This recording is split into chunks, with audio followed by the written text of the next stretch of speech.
Hello, ഞാനിങ്ങനെ രാവിലെ ഇങ്ങനെ ചുമ്മാ ഓഫീസിൽ കയറുന്നതിന് മുന്നേ ഒന്ന് നടക്കാൻ ഇറങ്ങിയതാണ്. ഞങ്ങളുടെ ഹോസ്പിറ്റൽ ഞാൻ വർക്ക് ചെയ്യുന്ന ആശ്രമ സിറ്റിയിലാണ്. അതിൻ്റെ ഫ്രണ്ട് ഏരിയ ഇങ്ങനെയാണ്. മഴയൊക്കെ പെയ്യുമ്പം നല്ല ഭംഗിയാണ് കാണാനായിട്ട്. ഈ ഒരു ഏരിയ സൂപ്പറാണ്. ആ ഒരു ഫ്രണ്ട് ഏരിയ ഫ്രണ്ട് മാത്രമല്ല ഉള്ളിലും അടിപൊളിയാണ്. പക്ഷേ മഴ പെയ്യുമ്പോൾ ഈ ഒരു സൈഡ് കാണാനൊരു പ്രത്യേക ഭംഗിയാണ്. അപ്പോൾ നമുക്കിന്ന് വൈകിട്ട് കുറച്ച് പ്ലാനുണ്ട്. നമുക്ക് ഇന്ന് വൈകിട്ട് ജനനായകൻ സിനിമ കാണാനായിട്ട് പോകണം. അപ്പോൾ റിലീസിൻ്റെ അന്ന് തന്നെ കാണണമെന്നാണ് വിചാരിച്ചത്. പക്ഷേ നടന്നില്ല. ഒരു 2 ദിവസം കഴിഞ്ഞിട്ടാണ് നമ്മൾ പോയത്. നമ്മളാദ്യം ഫുഡൊക്കെ കഴിച്ച് നല്ല സ്ഥിരം ആര്യാസീന് ഉള്ളൊരു ഭട്ടൂരയും ഇതെല്ലാം കഴിച്ച് നമ്മൾ നേരെ സിനിമയ്ക്ക് പോയി. സിനിമ ഒരു 3.5 hours ഉണ്ടായിരുന്നു. 3.5 മണിക്കൂറിന് മേലെ ഉണ്ടായിരുന്നു.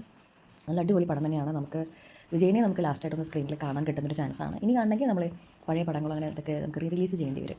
അല്ലാതെ കാണാനായിട്ട് സാധിക്കില്ല.